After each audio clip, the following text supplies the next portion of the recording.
Liquor కుంభకోణం case మరోసారి తెరపైకొచ్చింది. కవిత అరెస్టుతో ఒక్కసారిగా కేసులో కదలిక ఏర్పడింది.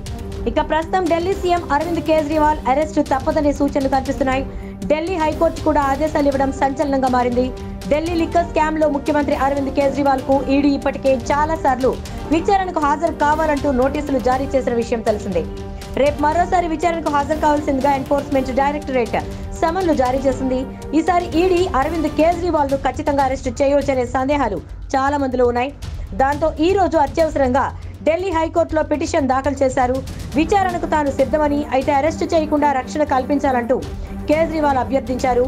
అయితే కేజ్రీవాల్ కు ఇప్పటి వరకు 9 సార్లు ఈడీ సమన్లు జారీ చేసింది. దాంతో ఈసారి మాత్రం అరవింద్ కేజ్రీవాల్ అరెస్టు తప్పదని తెలుస్తోంది. రేపు ఆయన ఈడీ విచారణకు హాజరయ్యాక అరెస్టు చేసే అవకాశాలున్నాయని తెలుస్తోంది.